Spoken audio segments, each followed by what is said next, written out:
بسم اللہ الرحمن الرحیم الحمد للہ رب العالمین والعاقبۃ للمتقین والصلاة والسلام علی سید الانبیاء والمرسلین سیدنا و مولانا محمد وآلہ واصحابہ اجمعین اما بعد فقد قال رسول اللہ صلی اللہ علیہ وسلم من نفس عن مؤمن قربة من قرب الدنیا نفس اللہ عنہ قربة من قرب یوم القیامہ او کما قال علیہ الصلاة والسلام۔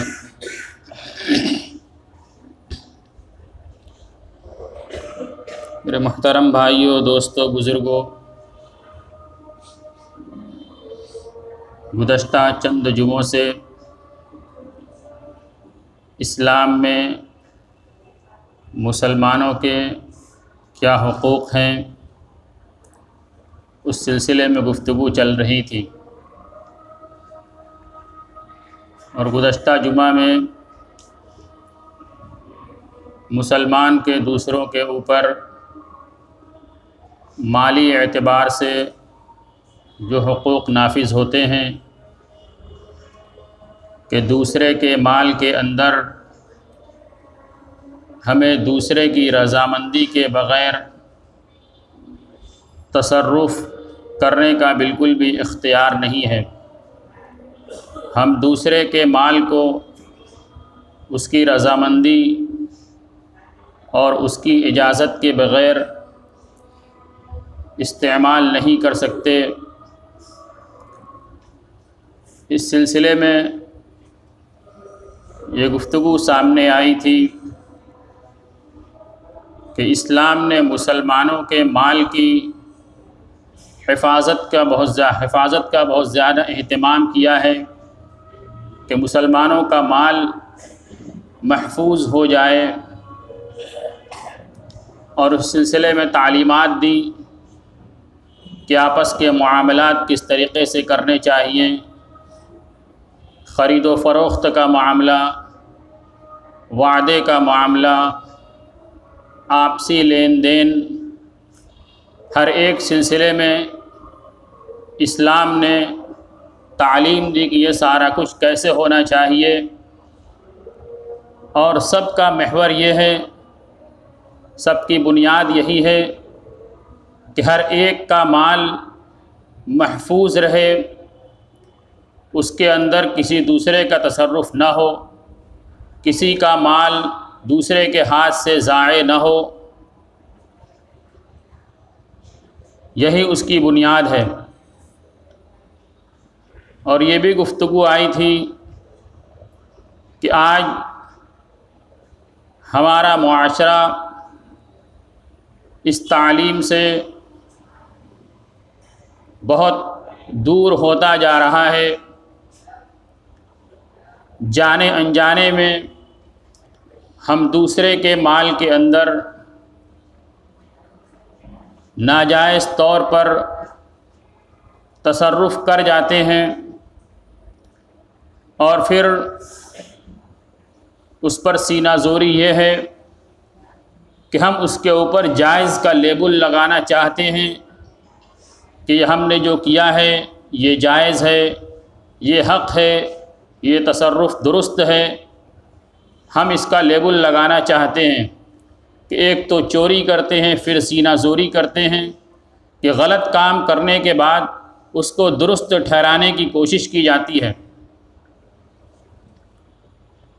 اس سلسلے میں کیا تصرفات ہمارے درمیان رائج ہیں وہ گزشتہ جمعہ تفصیل سے آ چکے ہیں کہ ہمیں دوسرے کے مال کو وعدے کے مطابق ادا کرنے کا پابند کیا گیا ہے کہ ہم نے جس سے جتنے دن کا وعدہ کیا ہے اتنے دن میں ہم اس کے پورے مال کو ادا کر دیں، اس میں سے کچھ بھی مال کو ہم کسی بھی مال کے اندر ہم کسی طرح کی کٹوتی نہ کریں، پورا مال وعدے کے اعتبار سے ہم ادا کر دیں۔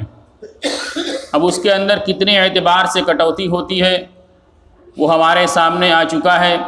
اس کے اندر کچھ جائز صورتیں بھی بنتی ہیں کہ ہم رفع کے نام کے اوپر کسی کا پیسہ کاٹیں یا دوسرے نام پر کسی کا پیسہ کاٹیں، اس کے اندر کاٹنے کی گنجائش ہے، لیکن جتنا رفع ہے اگر ہم روزانہ کے اعتبار سے اس کا ملان نہیں کر سکتے تو چند دن کے اعتبار سے اس کا ایوریج نکال کر اسی اعتبار سے کاٹ سکتے ہیں، لیکن آج اس سے زیادہ کاٹا جا رہا ہے۔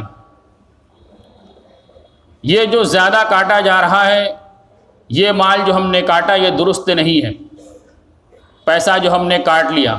اسی طرح دوسرے ناموں سے نک کے نام پر اور باہر پارٹی کا پیسہ کٹ گیا تو اس کے نام پر زبردستی جو پیسہ کاٹا جاتا ہے، یہ پیسے اور مال کو خراب کرنے والی چیز ہے۔ اسلام نے صرف ایک پہلو کی بات نہیں کی ہے کہ دینے والے کو یہ ذمہ دار بنایا کہ وہ دے، بلکہ لینے والے کو بھی ذمہ دار بنایا کہ وہ اپنے تقاضے کے اندر نرمی بھی کرے۔ ہمارا جس کے اوپر پیسہ باقی ہے اگر اس کا ہاتھ کچھ تنگ ہے تو اللہ تبارک و تعالیٰ نے اگر ہمیں کچھ وسعت دی ہے تو ہم اس کو کچھ مہلت دیں۔ ہم سے 1 مہینہ 2 مہینہ 3 مہینہ کی بات ہوئی وہ نہیں دے سکتا، ہمارے اندر گنجائش ہے تب اس کو اور موقع دیں اور موقع دیں۔ بلکہ احادیث کے اندر تو یہاں تک آیا کہ اگر ہم سے ہو سکے ہمارا ہاتھ اتنا کشادہ ہے کہ اگر ہم معاف کر سکتے ہیں تو ہم اس کو معاف کر دیں، ورنہ جتنی ہم مہلت دے سکتے ہیں وقت کے اندر اضافہ کر سکتے ہیں ہم کرتے چلے جائیں۔ اس کے اوپر زبردست اجر کا وعدہ کیا گیا ہے کہ ہم اس کو مہلت دیں، یہ بھی اسلام کی تعلیم ہے۔ اور دوسری طرف قرضہ ادا کرنے والے کو بھی زبردست پابند کیا گیا ہے کہ ہم کسی کا پیسہ لے کر دنیا سے نہ جائیں۔ یہ حقوق العباد کا معاملہ ہے، بغیر معاف کیے معاف نہیں ہوگا۔ حدیث کے اندر زبردست اس کے اوپر تاکید کی گئی کہ ہم ہر ایک کا پیسہ ادا کر کے جائیں، اور ادا کر کے نہیں جا رہے ہیں تو کم سے کم ہمارے پاس اس کی تحریر موجود ہونی چاہیے کہ ہمارے اوپر کس کا کتنا بقایا ہے، کس کا کتنا دینا ہے، اس کی تحریر موجود ہونی چاہیے کہ ہمارے بعد ہمارے جو وارثین ہیں وہ ہمارے مال سے اس کو ادا کر سکیں۔ اور اسلام کے اندر قرضے کی ادائیگی کا اتنا زبردست اہتمام ہے کہ کسی کے انتقال کے بعد وہ جو اپنی میراث چھوڑ کر جاتا ہے اس میراث کے اندر سب سے پہلا جو ہوگا وہ یہ تو ہوگا کہ اس مرنے والے کو اس کے مال سے اس کے کفن دفن کا انتظام کیا جائے گا، اس کے کفن کا انتظام، اس کے دفن کا انتظام، اس کے اوپر جو کچھ خرچ ہوگا وہ سب مرنے والے کے ترکے سے ادا کیا جائے گا۔ اور دوسرے نمبر پر جو حق اس کے مال سے متعلق ہوگا وہ یہ ہوگا کہ اس کے اوپر کتنے لوگوں کا قرضہ ہے۔ جو قرض ہوگا پہلے اس کے مال میں سے وہ قرض ادا کیا جائے گا، اور پھر اس کے بعد اس کے جو وارث ہوں گے وہ اس کے حقدار بنیں گے۔ قرض دار پہلے ہوں گے، وارثین بعد میں ہوں گے، لیکن معاملہ یہاں اس کے برعکس ہے کہ سب مال وارثین کے درمیان تقسیم ہو جاتا ہے اور قرض خواہوں کا قرضہ اور اس پیسہ ڈوب جاتا ہے۔ عام طور سے یہی ہوتا ہے، لیکن شریعت نے پہلے قرضے کو متعین کیا کہ کسی کے مرنے والے کے مال میں سب سے پہلے قرض خواہوں کا حق متعلق ہے، کفن دفن کے انتظام کے بعد۔ تو میں یہ عرض کر رہا تھا کہ قرض دار بن کر دنیا سے نہیں جانا۔ اللہ تبارک و تعالی نے قرضے کے ادا کرنے کی، رسول اللہ صلی اللہ علیہ وسلم نے قرضے کے ادا کرنے کی تاکید کی ہے۔ ایک صحابی نے رسول اللہ صلی اللہ علیہ وسلم نے ایک موقع پر ایمان اور جہاد کی فضیلت بیان فرمائی کہ ایمان اور جہاد کا زبردست مقام ہے۔ ایک صحابی نے رسول اللہ صلی اللہ علیہ وسلم سے پوچھا کہ کیا میں اللہ کے راستے میں شہید ہو جاؤں تو کیا یہ میرے گناہوں کا کفارہ بن جائے گا؟ کیا یہ میرے گناہوں کا کفارہ بن جائے گا؟ رسول اللہ صلی اللہ علیہ وسلم نے فرمایا کہ اگر تم صبر کرنے والے ہو، نیک نیت ہو، آگے بڑھنے والے ہو اور پیچھے ہٹنے والے نہ ہو۔ آپ نے 4 کام بیان فرمائے کہ اگر صبر کرنے والے ہو، نیک نیت ہو، یعنی اللہ کے راستے میں پوری نیک نیتی کے ساتھ جو حالات ہے اس پر صبر کرنے والے ہو، اور جنگ کے میدان میں آگے بڑھنے والے ہو، پشت دکھانے والے نہ ہو، تو یہ تمہاری شہادت تمہارے لیے نیکیوں گناہوں کا کفارہ بن جائے گی اور تمہاری مغفرت ہو جائے گی۔ 4 باتیں رسول اللہ صلی اللہ علیہ وسلم نے ارشاد فرمائی۔ اس کے بعد وہ صحابی اٹھ کر جانے لگے۔ رسول اللہ صلی اللہ علیہ وسلم نے ان کو واپس بلایا اور کہا کہ پھر کہو کیا کہتے تھے۔ انہوں نے پھر وہی سوال کیا کہ اگر میں شہید ہو جاؤں تو کیا شہادت میرے گناہوں کا کفارہ بن جائے گی۔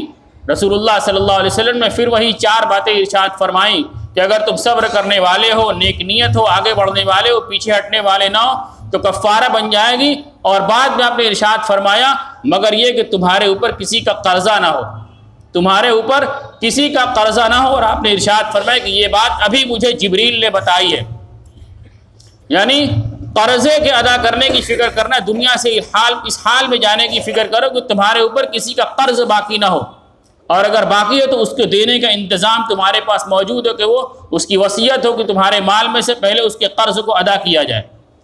یہ لینے اور دینے کا معاملہ ہے کہ کوئی کسی کے حق کو کسی طریقے سے نہ مارے۔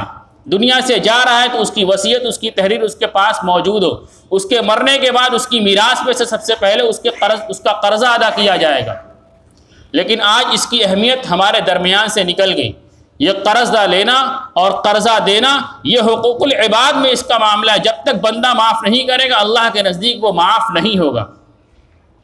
یہ مال کی حفاظت ہے، اور مسلمانوں کے ایک دوسرے کے اوپر یہ آپسی حقوق ہیں کہ ہماری ذات سے کسی کا مال تلف نہ ہو، کسی کا مال ضائع نہ ہو۔ ہمارے اوپر کسی کا حق ہے، ہم جلد سے جلد اس کو ادا کرنے کی کوشش کریں۔ کسی کے اوپر ہمارا بقایا ہے تو ہم جتنا دن کا وعدہ ہے ہم اتنے دن میں تقاضا کر سکتے ہیں، اور اگر اس کے پاس تنگی ہے، ہمارے پاس گنجائش ہے، تو اس کو جتنی مہلت دیں گے اتنا ہمارے اجر کے اندر اضافہ ہوگا۔ اللہ تبارک و تعالیٰ نے دنیا کے اندر جو کمانے کی اجازت دی ہے ایمان والوں کو، ایمان والے کے ہر عمل کو دنیا کے اندر اس کی آخرت کے ذخیرے کے لیے بنایا گیا ہے کہ وہ کاروبار کرے، پیسہ کمائے، اس کے ذریعے سے اس کی آخرت کی کھیتی اور سبزہ زار ہو جائے، جنت کے اندر اس کا جو ہے تو مقام اور بلند ہو جائے۔ ہم کاروبار کو دنیا کے اندر مال و دولت کے بڑھانے کی فکر کے اندر کرتے ہیں کہ ہمارے مال کے اندر کسی طرح اضافہ ہو جائے، ضرورت سے بہت آگے بڑھ کر ہمارا ہو جائے۔ یہ انسان کے اندر ایک جنون ہوتا ہے، لیکن اللہ تبارک و تعالیٰ نے اس کو حدود بنائی ہے، کن حدود تک ہمیں کرنا ہے۔ آج ہم ان حدود کو پامال کر کے اپنے کاروبار کو کر رہے ہیں۔ میرے بھائیو، دوست بزرگوں، صحابہ کرام نے بھی کاروبار کیا تھا۔ ان کے کاروبار ہمارے مشعل راہ ہے کہ اتنا بڑا کاروبار ہونے کے باوجود عبد الرحمن بن عوف رضی اللہ تعالی عنہ کا اللہ کے راستے میں کس طریقے سے لٹانے والے تھے، دوسروں کے اوپر مال کو کس طریقے سے بے دریغ خرچ کرنے والے تھے۔ آج اللہ نے ہمیں نوازا ہے، لیکن آج ہمارا مال کہاں لگ رہا ہے؟ بہت مال ہے سب کے پاس، لیکن مال ہمارا کہاں لگ رہا ہے؟ ہماری اپنی خواہشات کے پورا کرنے کے اوپر۔ آج ہمارے اندر، ہمارے معاشرے کے اندر کسی کے لڑکے کی شادی ہو، لڑکی کی شادی ہو، لاکھوں روپے اس کے اوپر خرچ کرنے کا انتظام وہ کر لے گا، لیکن کسی کی مدد کرنے کے لیے جیب سے 100 اور 200 روپے نکالنا اس کے لیے مشکل ہو جائے گا۔ یہ مال کی محبت اللہ تبارک و تعالی نے درجات کے بلند کرنے کا ذریعہ بنایا ہے۔ ہم سمجھتے ہیں کہ ہم نے صرف زکوٰۃ ادا کر دیا، مالی حق ہمارا ادا ہو گیا۔ صحابہ کرام نے پوچھا تھا کہ مال کے اندر کیا حق ہے، تو رسول اللہ صلی اللہ علیہ وسلم یہی ارشاد فرمایا تھا، قرآن کے اندر اس کو بیان کیا گیا ہے کہ تمہارے ضرورت کو پورا کرنے کے بعد جو بچ جائے وہ سب اللہ کے راستے میں دے دو۔ زکوٰۃ تو یہ تو واجبی حق ہے، اس کے بعد صدقات نافلہ کا دروازہ بہت وسیع ہے، بہت سارے اس کے مصرف ہے صدقات نافلہ کے کہ انسان کو مال کہاں کہاں خرچ کرنا چاہیے، اور اللہ نے یہ سارے مصرف اسی لیے بنائے ہیں کہ مال کے ذریعے سے ہم اپنے درجات کو اللہ کی بارگاہ کے اندر بلند کر لیں۔ لیکن مال آج ہم نے اس کو اپنی خواہشات کے پورا کرنے کے اوپر لگانا شروع کر دیا ہے، اور اس کا صحیح مصرف سے ہم بھٹک گئے۔ مال کا کمانا منع نہیں ہے، مال انسان خوب کمائے، لیکن اس کے ذریعے سے اپنے کمانے کے ذریعے سے بھی اور خرچ کرنے کے ذریعے سے بھی اپنی آخرت کو بلند کرے۔ مال کمانے کے اندر صرف یہ نہیں کہا گیا کہ مال کمائے انسان، بلکہ کیا کہا گیا؟ طلب و کسب الحلال، حلال روزی کمانے کا مکلف بنایا گیا، حرام روزی کا مکلف نہیں بنایا گیا۔ حلال روزی انسان کمائے، یہ تمام فرائض کے بعد ایک بہت بڑا فریضہ ہے، لیکن حلال کی قید ہمارے حلق سے اترتی رہی ہے۔ بس مال کمانے کا نشہ ہے کہ مال کس طریقے سے کمائیں، حرام ذریعے سے آ رہا ہے کہ حلال ذریعے سے آ رہا ہے، اس کی کوئی فکر رہی ہے۔ تو میرے بھائیو، دوست بزرگوں، میں یہ عرض کر رہا تھا کہ مال کے اندر مسلمانوں کے حقوق ہیں، ان حقوق کی ہمیں رعایت کرنی چاہیے کہ دوسرے کے مال کے اندر کسی طریقے سے ہم تصرف کرنے والے نہ بن جائیں، ہم دوسرے کے حق کو ادا کرنے والے بنیں اور اپنے کے حق کو وصول کرنے میں نرمی کرنے والے بنیں۔ یہ ایک بہت بڑا حق تھا۔ اگلا حق جو بیان کیا گیا وہ یہ کہ مسلمانوں کے اندر ایک دوسرے کے اوپر یہ حق ہے کہ کوئی مسلمان کے اوپر کسی طرح کی کوئی مصیبت آ جائے، وہ بیمار ہو گیا، اس کے اوپر مالی اعتبار سے کوئی حالات آ گئے، اس کو کوئی صدمہ پہنچ گیا، تو ہم اس کی کسب پرسی کریں، اس کے حالات کو جانچیں اور ان حالات کے اعتبار سے ہمیں جیسے ضرورت ہو موقع کے اعتبار سے اس کا تعاون کریں۔ اگر دو بول میٹھے بولنے کی ضرورت ہو، اس کی عیادت کی ضرورت ہو، اس کو تسلی دینے کی ضرورت ہو، ہم زبان سے اس کو تسلی دیں، اور اگر مال خرچ کرنے کی ضرورت ہو تو ہم وہاں پر مال خرچ کریں۔ یہ مسلمان کا ایک بہت بڑا حق ہے کہ مسلمان کی مصیبت کے وقت کام آئے، اس کی عیادت کریں، اس کی کسب پرسی کریں، اس کے حالات کا جائزہ لیں۔ ایک مسلمان کا دوسرے مسلمان کے اوپر یہ حق ہے عیادت کرنا، اور عیادت کرنے کو رسول اللہ صلی اللہ علیہ وسلم نے بہت بڑے ثواب کی چیز ارشاد فرمایا ہے۔ حضرت علی رضی اللہ تعالیٰ عنہ کی حدیث ہے کہ رسول اللہ صلی اللہ علیہ وسلم نے ارشاد فرمایا، جو مسلمان کسی دوسرے مسلمان کی صبح کے وقت عیادت کرے، جو مسلمان کسی دوسرے مسلمان بیمار کی صبح کے وقت عیادت کرے، اس کی مزاج پرسی کرے، شام تک 70,000 فرشتے اس کے لیے دعا کرتے ہیں۔ شام تک 70,000 فرشتے اس کے لیے دعا کرتے ہیں، اور کہ مسلمان کسی مسلمان کی شام کے وقت عیادت کرے، صبح تک 70,000 فرشتے اس کی عیادت کرتے ہیں۔ یہ فضیلت بیان فرمائی گئی بیمار کی تیمارداری، بیمار کی مزاج پرسی کے لیے، اس کی عیادت کرنے کے لیے۔ دوسری حدیث کے اندر بیان فرمایا گیا کہ جو شخص کسی مسلمان کی عیادت کرنے کے لیے جائیں، جب وہ اپنے گھر سے نکل کر مسلمان کی عیادت کرنے کے لیے جائے گا اور لوٹ کر اپنے گھر آئے گا، اتنے دیر وہ جنت کے باغ کے اندر ہوگا، اتنی دیر وہ جنت کے باغ کے اندر ہوگا۔ یہ مسلمان کی مزاج پرسی اور عیادت کا مقام بیان کیا گیا۔ اس کے اوپر حالات آتے ہیں تو ہم حالات کے آنے کے بعد اس کو چھوڑ نہ دیں، ہم اس سے ملاقات کریں، اس کو تسلی دیں، اس کی تعزیت کریں، اس کا زبردست مقام ہے۔ حدیث کے اندر فرمایا گیا کہ اللہ تبارک و تعالیٰ نے یعنی فرمایا کہ میں بیمار تھا، تو نے میری عیادت نہیں کی۔ اللہ تبارک و تعالیٰ قیامت کے دن بندوں سے کہے گا کہ میں بیمار ہوا، تو نے میری عیادت نہیں کی۔ تو بندہ کہ اے رب العالمین، تو کیسے بیمار ہوا، ہم تیری عیادت کیسے کریں گے؟ تو اللہ تبارک و تعالیٰ کہے گا میرا فلاں بندہ بیمار تھا اور تو اس کی عیادت کے لیے نہیں گیا، اگر تو اس کی عیادت کے لیے جاتا، اس کی مزاج پرسی کے لیے جاتا تو مجھے وہاں پاتا۔ پھر اللہ تبارک و تعالیٰ کہے گا میں بھوکا تھا، تو نے مجھے کھانا نہیں کھلایا۔ بندہ پھر کہے گا اے رب العالمین، تو بھوکا کیسے تھا؟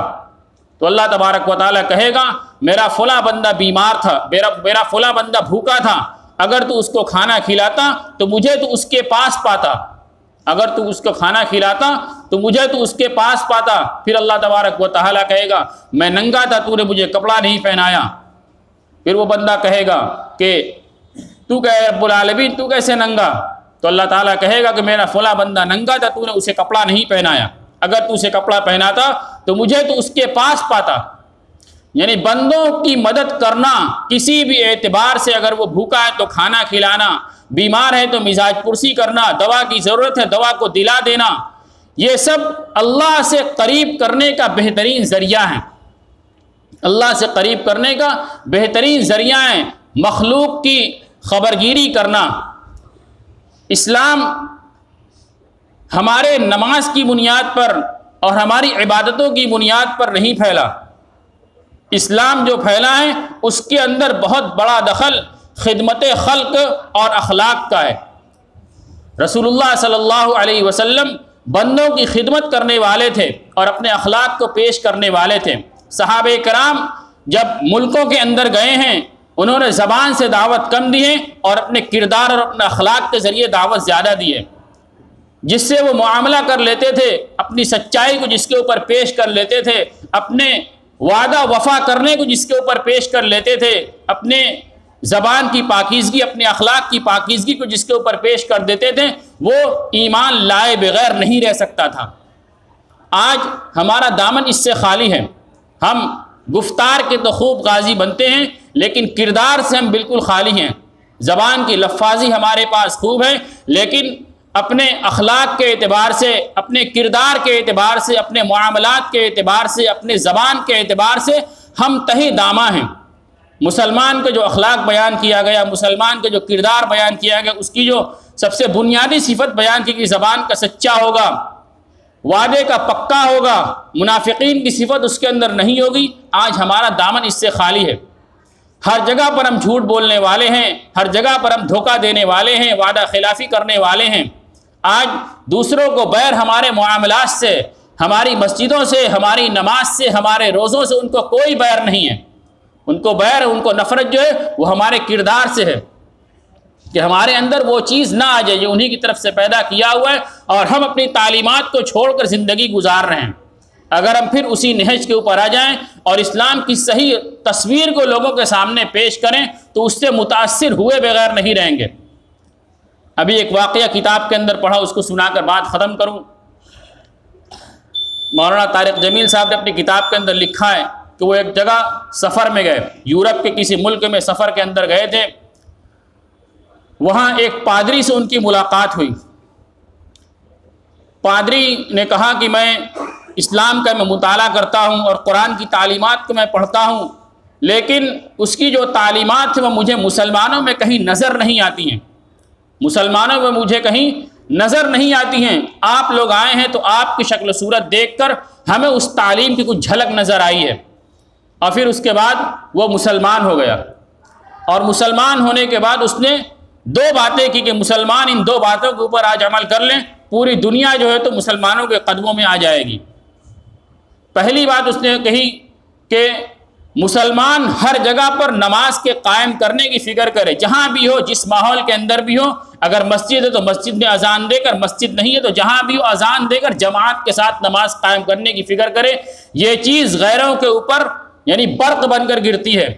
اور دوسری چیز اس نے کہی کہ مسلمان اپنے سنت شکل و صورت کے اوپر آ جائے، مسلمان اپنی سنت شکل و صورت کے اوپر آ جائے، اپنے لباس کے اعتبار سے، اپنے شکل کے اعتبار سے، اپنی تراش خراش کے اعتبار سے۔ اور اس نے کہا کہ مسلمان داڑھی، ٹوپی، عمامہ اور کرتے پیجامے کا جو تمہارا لباس، اس کا اہتمام کر لیں۔ یہ چیز غیروں کے اوپر بجلی کی طرح گرتی ہے اور مسلمانوں کی صحیح صورت پیش کرتی ہے۔ آج ہمارا دامن اس سے خالی ہوتا چلا جا رہا ہے۔ میرے بھائیو، دوست، بزرگوں، بات کا خلاصہ صرف اتنا ہے کہ ہم ہر ایک کے حقوق کی رعایت کریں، ہر ایک کے حقوق کی رعایت کریں اور دوسروں کے حقوق کو ادا کرنے کی زیادہ فکر کریں، اپنے حقوق کے وصولیابی کے اندر نرمی کا مظاہرہ کریں۔ اللہ تبارک و تعالی ہم سب کو کہنے و سننے سے عمل کی توفیق عطا فرمائے۔